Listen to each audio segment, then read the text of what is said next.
50 साल के लिए मिला, किसी को 80, 90, 100 साल के लिए मिल गया। जितने जितने श्वास उस मालिक ने बख्शे हैं, उसे भुगतने के बाद में हमें शरीर को यहीं छोड़ जाना। श्वास दुधारा नित्य ही जारी, एक दिन खाली चाम। प्रेमी भाई बहनों, एक तालाब पानी से चाहे कितना भी क्यों ना भरा हो, आप एक छोटी सी नाली काट कर खोल देना, तालाब में छोटा सा छेद कर देना, तो सारा पानी ही तालाब से बाहर निकल जाएगा। ठीक उसी प्रकार से हमारा ये शरीर भी श्वासों का भंडार है। जब तक श्वासों का भंडार जारी है, हम दुनिया के कामकाज में फंसे हुए, दुनिया के कारोबार में उलझे हुए, लेकिन जिस वक्त ये श्वासों का भंडार खाली होगा, हरे टेलीफोन खड़क जाएंगे, तार पहुंच जाएंगे, संदेश पहुंच जाएंगे, सब रिश्ते नातेदार, सब कुटुंब परिवार वाले, सब अड़ोस पड़ोस वाले मिनटों सेकंडों में इकट्ठा हो जाएंगे। हरे प्रेमी भाई बहनों, मामूली कष्ट नहीं होता। मौत के समय में घनघोर पीड़ा होती है। जनमत मरत दुसह दुख होई, सहजो बाई ने बयान किया कि सहजो मौत आईया, अंगे अंग दिया तोड़, और हिया जरे छाती फटे, उठे पीर घन घोर।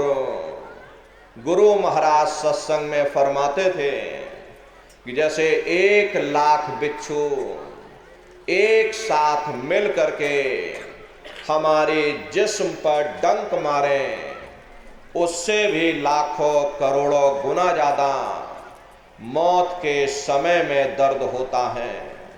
जब मृत्यु आती है तो किस तरह से प्राण निकलते हैं, प्राणों के निकलने की क्या प्रक्रिया होती है, जरा उसे भी आप लोग समझ लीजिए।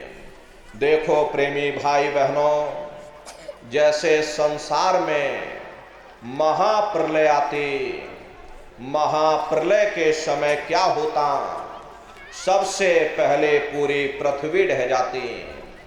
ये पृथ्वी पानी में घुल करके और पानी बन जाती है। मानो सृष्टि की प्रलय एक बड़ी कयामत है और शरीर की प्रलय एक छोटी कयामत है। तो जैसे ही मौत आती है, सबसे पहले गुदा चक्र टूटता है। सिमटत भास श्वास उठ जावे, प्राणपति जम सिमट समावे। उस समय हमारी श्वासें रुक जाती, शरीर की चेतना पीछे सिमटने लगती, तो सबसे पहले गुदा चक्र ही टूटता है।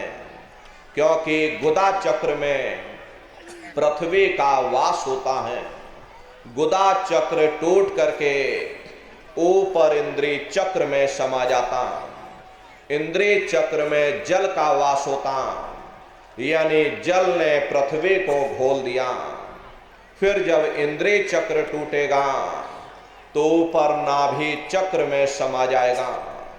नाभि चक्र में अग्नि का वास होता, यानी अग्नि ने फिर जल को सुखा दिया।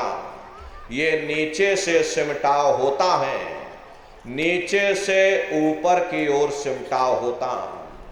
फिर जब ये नाभि चक्र टूटेगा तो हृदय चक्र में समा जाएगा।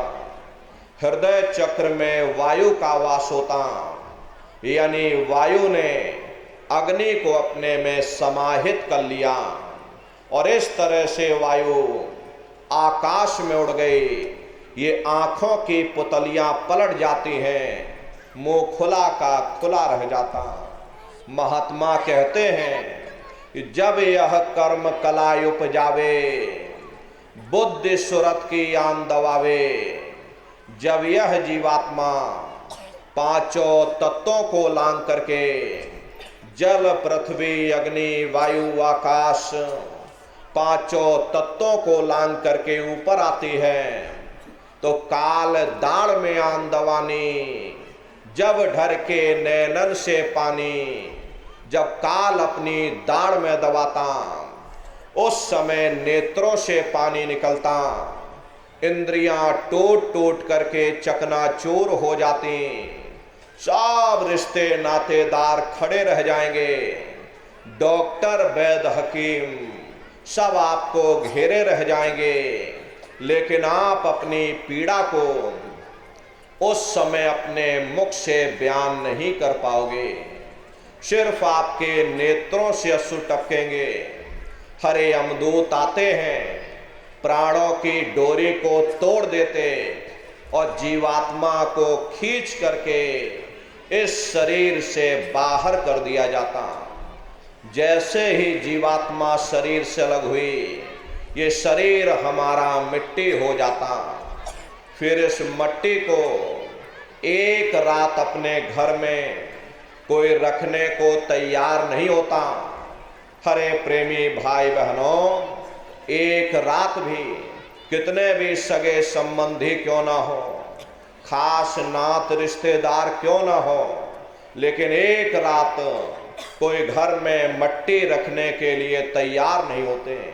कहते भाई जल्दी करो जल्दी करो, अब इनकी शक्ल देखने में हमको डर लग रहा, जल्दी से बाजार से कफन खरीद के लाओ, जल्दी से लकड़ियां खरीद के लाओ, जल्दी से चिता तैयार करो, इनको घर में से जल्दी से उठा ले जाओ, वहीं शमशान भूमि पर जला देना। ये जो घर में इनके कपड़े लत्ते पड़े हुए, हर इनके कपड़े लत्ते भी उठा ले जाओ, वहीं शमशान भूमि पर जला देना। जिस बिस्तर पर ये लेटे रहे, ये बिस्तर भी अशुद्ध हो गया, अब इनकी छुई हुई चीज हमको घर में एक नहीं चाहिए, इसलिए इनका बिस्तर भी उठा ले जाओ, वहीं शमशान भूमि पर जला देना। लेकिन उसने कोई सोने की अंगूठी पहनी होगी, उसे धीरे से उतार कर जेब में रख लोगे, बस वही एक अशुद्ध नहीं होगा, बाकी सब अशुद्ध हो जाएगा। हरे महात्मा कहते हैं कि भाई कुटुंब परिवार मतलब का बिना धन पास नहीं जाए। ये रिश्ते नातेदार, ये कुटुंब परिवार वाले, ये सब स्वार्थ के संगी साथी। हरे प्रेमी भाई बहनों, आज तुम्हारी जेब में पैसा है तो सब जैसे तैसे तुमसे रिश्तेदारियां कायम कर लेंगे। आज जेब खाली हो जाए तो बेटा बाप को बाप कहने के लिए तैयार नहीं होता। अरे आप रोज कचहरियों में मुकदमों का हाल देखते हो। यदि किसी पिता ने बंटवारा करते समय किसी एक बेटे को 1000 रुपया कम दे दिया या 1 बीघा जमीन कम दे दी, तो बेटा बाप का दुश्मन बन जाता, उसे ले जाकर कचहरियों में खड़ा कर देता। अरे अपना यहाँ क्या है, ये स्वार्थ के संगी साथी, कोई तुमको याद करने वाला नहीं।